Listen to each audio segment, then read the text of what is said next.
መንፈስ ቅዱስ አሐዱ አምላክ አሜን።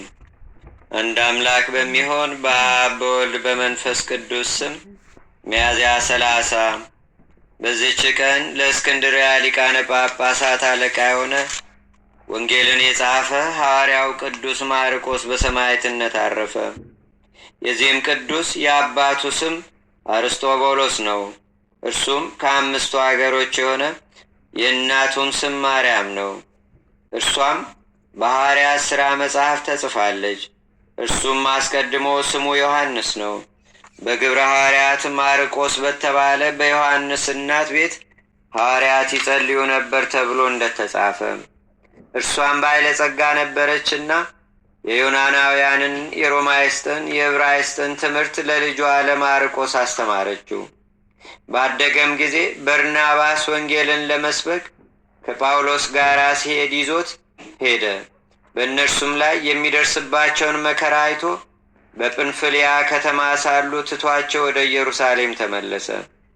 ሐዋርያትም በተመለሱ ጊዜ የክብር ባለቤት የሆነ ጌታችንና አምላካችን መድኃኒታችን ኢየሱስ ክርስቶስን ወደ ማመን አሕዛብ እንደተመለሱ እግዚአብሔርን በእጆቻቸው ላይ ድንቅ ታምራትን እንዳደረገ ተናገሩ። ይህ ብላቴና ማርቆስም ከእርሳቸው ስለመለየቱ አዘነ፣ ተጸጸተም። ከዚያም አብሯቸው ሊሄድ ፈለገ። አስቀድሞ ትቷቸው ስለተመለሰም ጳውሎስ ሊያስከትለው አልወደደም። በርናባስ ግን ወሰደው፣ አጎቱ ነውና። በርናባስም ካረፈ በኋላ ወደ ሮሜ አገር ወደ ቅዱስ ጴጥሮስ ሄዶ ለእርሱ ደቀ መዝሙር ሆነ። በዚያም ቅዱስ ጴጥሮስ የተረጎመለትን ወንጌልን ጻፈ። በሮሜ አገርም አስተማረበት። ከዚያም በክብር ባለቤት በጌታችንና በአምላካችን በመድኃኒታችን በኢየሱስ ክርስቶስ ትእዛዝና በሐዋርያትም ትእዛዝ ወደ እስክንድርያ አገር ሄደ። በውስጧም የከበረ ወንጌልን አስተማረ። ደግሞም በአፍራቂያና በአምስቱ አገሮች በርቃ በሚባልም አገር ወደ እስክንድርያ ከተማ በገባ ጊዜ ጫማው ተቆረጠ። በዚያም በከተማው መግቢያ ጫማ ሰፊ ነበረ። ቅዱስ ማርቆስም እንዲሰፋለት ለእርሱ ሰጠው። ሲሰፋም ጣቱን ወግቶ ሰነጠቀው፣ ከእርሱም ደም ፈሰሰ። በዮናኒም ቋንቋ ኢታስታዎስ አለ። ትርጓሜውም አንድ እግዚአብሔር ማለት ነው።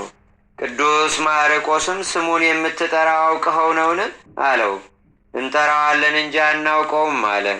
እግዚአብሔር ሰማይና ምድርን ከፈጠረበት ጊዜ ጀምሮ አባታችን አዳም ትእዛዙን እንደተላለፈ የጥፋት ውሃም እንደመጣ ሙሴንም እንደላከውና እስራኤልን ከግብፅ እንዳወጣቸው ሕግንም እንደሠራላቸው ናቡከደነፆርንም ወደ ባቢሎን ማርኮ እንደወሰዳቸውና ከ70 ዓመት በኋላ ወደ አገራቸው ኢየሩሳሌም እንደተመለሱ ክርስቶስ ሥጋ በመልበስ ወደ ዓለም ስለ መምጣቱም ነቢያት ትንቢት እንደተናገሩ ያስተምረው ዘንድ ጀመረ።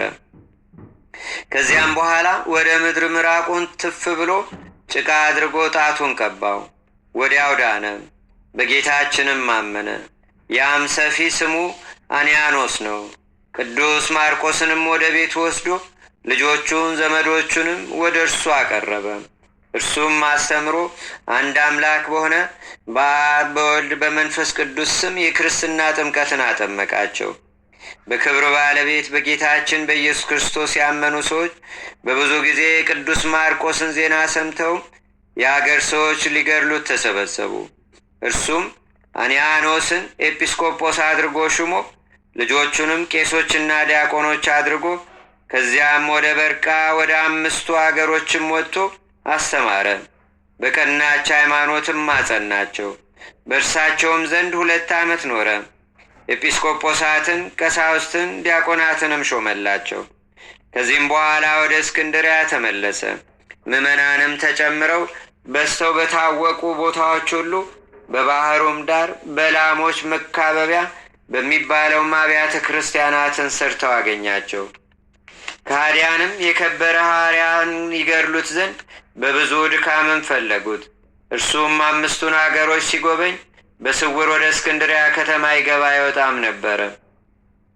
በአንዲት ዓመትም ከ5ቱ አገሮች ተመልሶ ሚያዝያ 17 ቀን በመድኃኒታችን የትንሣኤ በዓል ወደ ቤተ ክርስቲያን ገባ።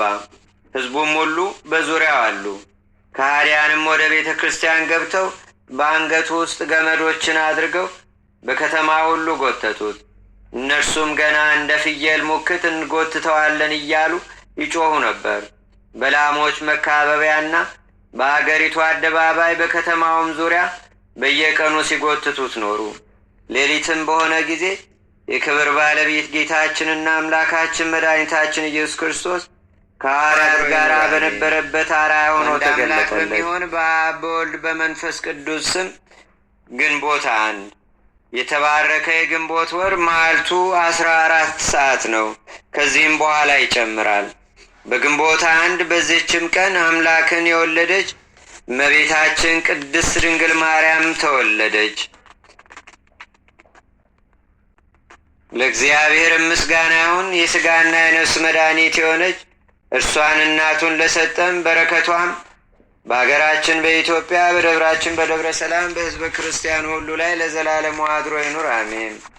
ዛቅረብኩ ማሌታ ዘኪራ ይላፈ ለተጸምዱከ ዘልፈ ለላነብብ ተወከ ዘንዴቴ መጽሐፈ እንተረሰይከ እግዚኦ ጸሪቀ መለት ውኩፈ ምላቡ ውላን ዘተርፈ ነቢያት፣ ቅዱሳን፣ ሐዋርያት፣ ሰባኪያን፣ ሰማዕታት፣ ጻድቃን፣ ደናግል፣ አዲ ወመነኮሳት ኢራን ባርኩ ባርኮ ጉባኤ ዛቲ መካን እስከ አረጋዊ ሊቆኖስ ሕፃን ለዘጻፎ በክርታስ ወለዛ ጻፎን ዘይደርስ ለዛ አንበቦ ወለዘተርጎሞ በልሳን አዲስ ወለዘሰማ ቃሎ በዝነ መንፈስ በጸሎተሙ ማርያም አራቂተ ኩሉ እምባይ ስቡረ ማረነ ኢየሱስ ክርስቶስ አቡነ ዘበሰማያት